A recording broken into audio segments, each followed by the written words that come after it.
There is a specific kind of exhaustion that sleep cannot fix. You wake up tired. You walk through a day that looks successful on paper but feels hollow in the chest. Carl Jung called this the death of the symbolic life. When the psyche loses its narrative, it doesn't scream. It rots silently. Today, we are walking into the fire. We are going to systematically dismantle the expired version of you using Jung's most dangerous alchemical framework.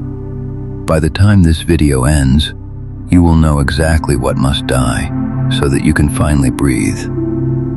Let's begin with a disturbing truth. Most people do not have a psychological problem. They have a burial problem. They are dragging around a corpse, the corpse of who they used to be. This corpse contaminates every new room you walk into. You try to start a new career, but the corpse of your old failure whispers, "Don't risk it." You try to love again, but the corpse of the betrayal hangs around your neck. Jungian psychology calls this the possession by the false self. This isn't just a mask. The false self is armor that is fused to your skin. You built it to survive judgment, bullying, heartbreak. It protected you. But now, the armor is suffocating you. You are starving inside your own defenses. Think about the last time you felt genuinely alive, not entertained alive. That electric current when you were fully present. How long ago? If you cannot remember, you are not living. You are maintaining. You are the curator of a museum dedicated to a self that no longer breathes. This brings us to phase 1, the archaeology of the rot. We must excavate what Jung called the psychic infection. Think of a tree. If a branch dies, it becomes a vector for fungus. The rot travels to the trunk. Your psyche operates identically. That dead relationship you obsessively dissect, it's not nostalgia, it's a dead branch. That career identity that feels safe but makes you miserable, dry, cracking wood. The energy required to keep these branches attached is stealing blood flow from your future. I have observed executives earning 7 figures who feel dread every Sunday evening. They medicate with wine, Netflix, affair fantasies. They think they are burned out. They are not. They are rotting. The external structure of their life is a cathedral built on a corpse, the authentic self they abandoned at 23 to become successful. Jung wrote extensively about the midlife crisis. He didn't see it as crisis. He saw it as sacred reckoning. The psyche has a biological imperative toward wholeness, individuation. When you suppress that imperative for decades, choosing safety over soul, the psyche revolts. It creates depression, anxiety, illness, not to punish, to wake you. The feeling of being stuck is not failure. It is a biological and spiritual signal that a version of you has died. But here is the paradox. You are the one holding the funeral and refusing to bury the body. You stand at the graveside, clinging to the cold hand, begging it to move. Why do we cling? The ego does not differentiate between physical amputation and psychological amputation. If you have tried to leave a toxic partner, you know this. Your heart races. Impending doom floods your system. You aren't scared of being alone. Your hypothalamus reacts as if you are stepping off a cliff. This is the void. Jung mapped this terrain meticulously. Humans would rather endure the certainty of acute suffering than face the ambiguity of the void. The void is the space between chapters, the silence after the music stops. In that silence, you hear the shadow. The shadow is not a demon. It's the archivist of your pain. It remembers every rejection, every humiliation. When you try to let go, the shadow rises up and screams, "Without this, you are nothing." It convinces you that the stagnant water is a warm bath. Here is the pivot point. Most people turn back here. They retreat to toxic familiarity because the void feels like death. But it's not death. It's the womb. It is liminal space. If you can tolerate the formlessness, you unlock Jungian alchemy. Now let's go deeper into the terror. The brain encodes familiar suffering into neural superhighways. When you remove the stimulus, leave the partner, quit the job, those highways go dark. Your brain floods with cortisol. It screams, "We are dying," but you are detoxing. Think of an addict in withdrawal. The heroin was killing them, but the body built homeostasis around the poison. Remove it, and the body collapses. Is it healing? Yes. Does it feel like healing? No. It feels like death. Psychological withdrawal from an expired identity works identically. The toxic relationship, the soul-crushing job, these are your psychic heroin. When you try to let go, your mind will lie. It will romanticize the cage. It will paint prison bars as pillars of stability. This is where most self-help fails. It tells you to just let go as if it's a single decision. That is absurd. Letting go is a physiological recalibration. It requires sitting in the withdrawal without reaching for the old drug. Most people cannot tolerate this. The discomfort is so acute they sprint back to familiar misery. They retext the ex.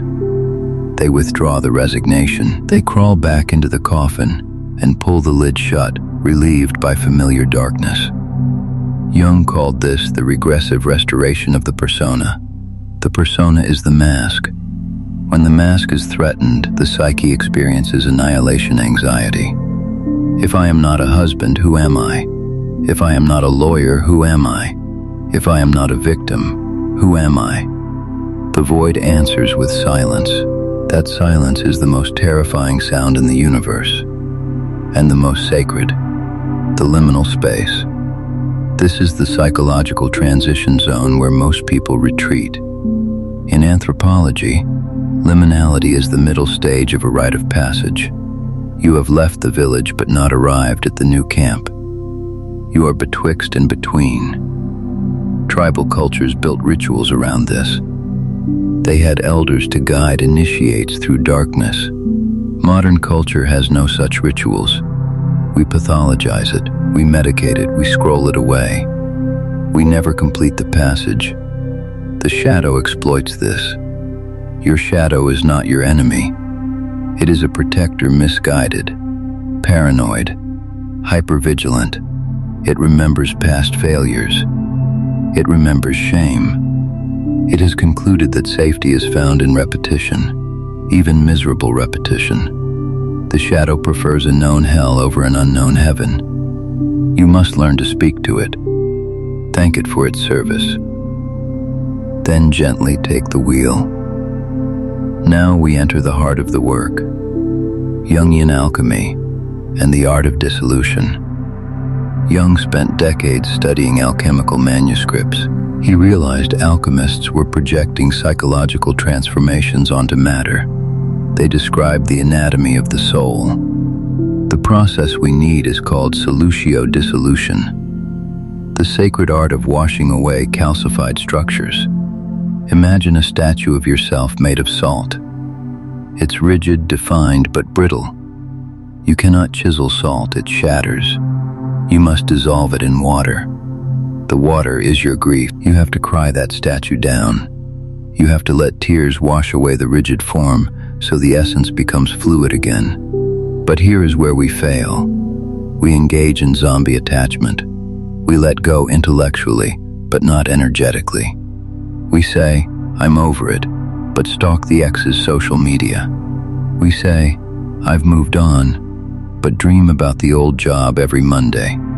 This is neurotic refusal of the death rite. In alchemy, a cycle must be fully burned.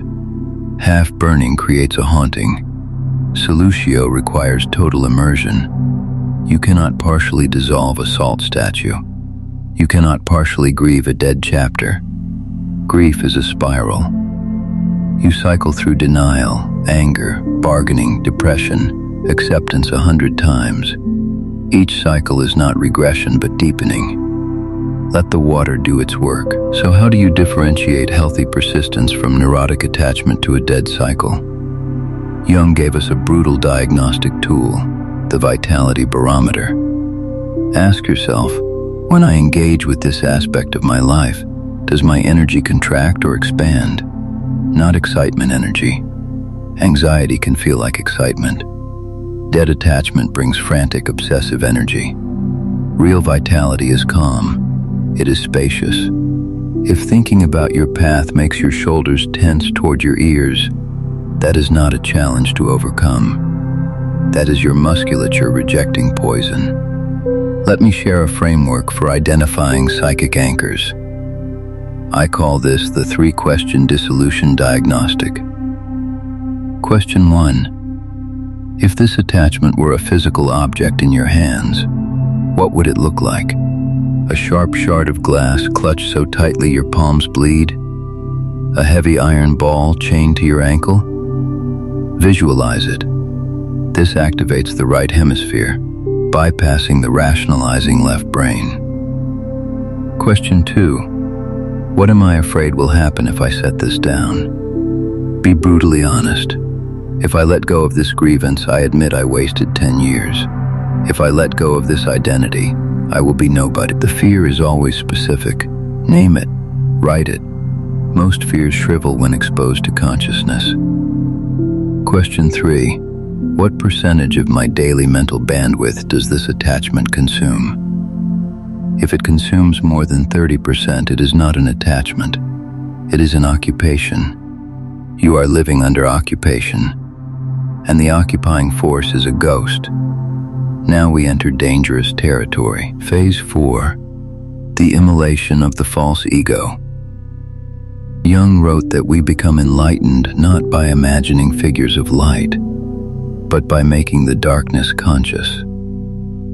This requires an active ritual. You must actively sacrifice the outdated survivor identity, the one who hustled at 25, the one who people pleased to avoid abandonment. If you try to build a life of peace using strategies designed for war, you annihilate your own peace. The sacrifice is visceral. You will feel grief in your body, heaviness in the chest, fatigue in the marrow. This is not depression. This is the weight of unshed tears demanding release. Let them fall. The salt statue dissolves in its own brine. Active imagination is the scalpel. Jung used this technique to dialogue with inner figures. He sat in his study, closed his eyes, descended into the underworld of his psyche. He met Philemon, the wise old man. He met Salome, the anima figure. These were not hallucinations. They were personified archetypes of the collective unconscious. You must do the same. Visualize your current identity. Is it a tired soldier, armor-dented, still fighting a war that ended years ago? A weeping orphan clutching a ragged blanket? A wrathful king demanding tribute? Then speak to it. Thank you for keeping me alive. But your war is over. I am taking the wheel. This is not make-believe. This is a symbolic transaction that rewires neural networks. Now we cannot skip the grief. This is where Nigredo, the blackening, becomes unavoidable. Nigredo is the night of the soul, the depression that hits after you finally leave the toxic job. You expect liberation. Instead, you feel empty, lost, raw. This is not a sign of mistake. This is the sign of successful surgery. The anesthesia is wearing off. You are feeling the wound healing. Modern culture pathologizes this blackening. We medicate immediately. We distract with new hobbies, relationships, obsessions. But Nigredo is dark soil. Without decomposition of old leaves, the forest dies. You have to let the old self become compost. In that black, fertile silence, a new image stirs. Jung called this the imago Dei, the image of the God within. The blueprint of your authentic self buried under layers of social conditioning. Think of the caterpillar. Inside the chrysalis, it dissolves entirely into nutrient soup. There is no caterpillar left, just darkness and fluid. From that dissolution, imaginal discs awaken and build the butterfly. If you opened the chrysalis mid-process, you would find only black liquid and assume it dead. But it is not dead, it is transforming. You are the chrysalis. The black liquid is your grief, your confusion, your formlessness. It is the matrix of your becoming. Now we map the path to the next stage of individuation. You've dissolved the statue. You've entered the void. You've walked through Nigredo. You are formless water. But water without a vessel is a spill. You need a new container.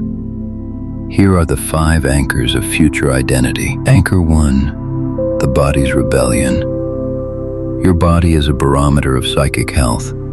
If you sleep 8 hours but wake drenched in sweat only on weekdays, your body is rebelling against physiological poison. If your stomach clenches walking into a certain building, that is not anxiety. That is intuition screaming through the vagus nerve. Anchor 2, the jealousy map. Jealousy is a gilded arrow toward your unlived life. You don't hate the successful artist because they're arrogant. You hate them because they represent courage you haven't taken. Every twinge of envy is a breadcrumb. Follow the trail. Anchor 3, the fluidity principle. A living psyche is fluid. It can play, laugh at itself, hold contradictions. A calcified psyche is defensive. If you cannot take a joke about your sacred identity, you have become an idol worshiper. Smash the idol. Anchor 4, the shadow contract. Your shadow clings to the past because it fears the responsibility of freedom. If you stay a victim, you don't have to risk adulthood. Speak to your shadow directly. I appreciate your vigilance. I am not a child anymore. I have resources. I release you from this contract. Anchor 5, the mortality horizon. Jung healed patients by forcing confrontation with death. If you were told you had 2 years left, would you continue this chapter? If the answer is no, you are waiting to die. Let finite existence become the fire that burns away everything inessential. We must contrast forced endings versus sacred surrenders. A forced ending happens when you refuse to let go.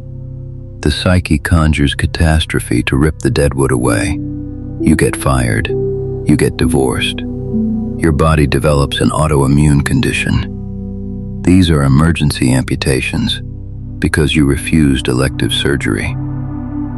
Sacred surrender is different.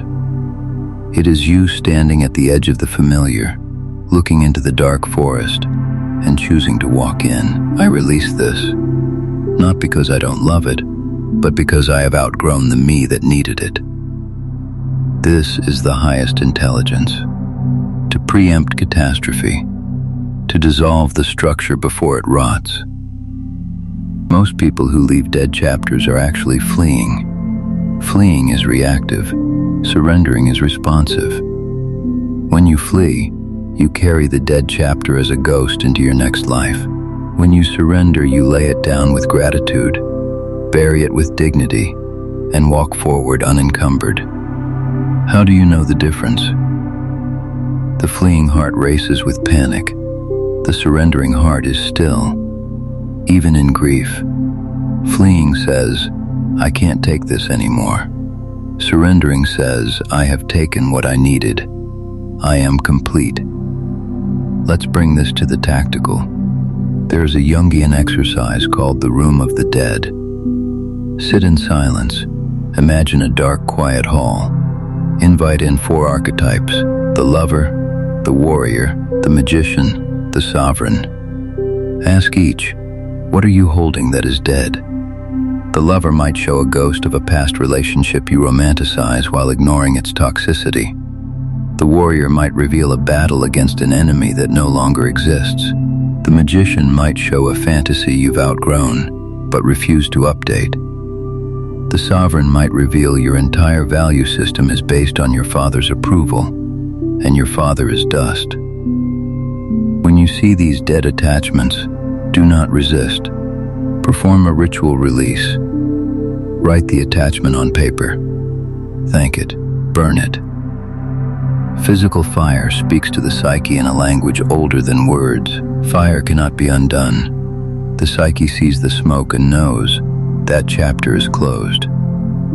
After dissolution, after Nigredo, after burning, you enter Albedo, the whitening. The first light of dawn, chaos begins organizing. A faint pulse of hope emerges. Not manic hope, quiet, genuine renewal. In Albedo, you see the outline of your next self.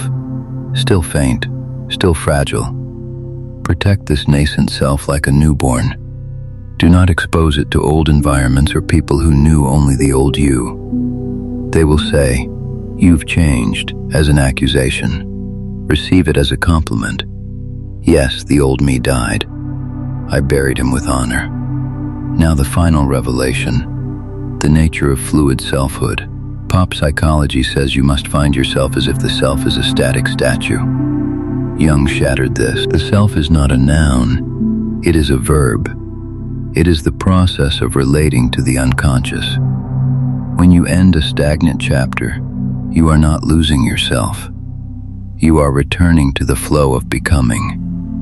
Psychological fluidity is the antidote to future rot. A fluid psyche treats every identity as a rented garment. You wear the suit of the executive, but you do not become it. You play the role of parent, but you are not solely a parent. This is the transcendent function holding the tension of opposites without snapping. You can be sad and grateful, ending and beginning, dying and being born simultaneously. This marks the individuated person, not someone who arrived at a final destination, someone who learned to navigate cycles, walk into the void without terror, and let dead chapters fall away without clinging. How do you maintain this fluidity? Build a monthly alchemical review. Every month ask, what is calcified? Has a morning routine become rigid obsession? Has a skill become an identity trap? Has a relationship become a habit of convenience? The moment you feel heaviness, lack of play, joyless duty, that is the signal. Solutio, dissolve the salt. Let the rigidity flow away.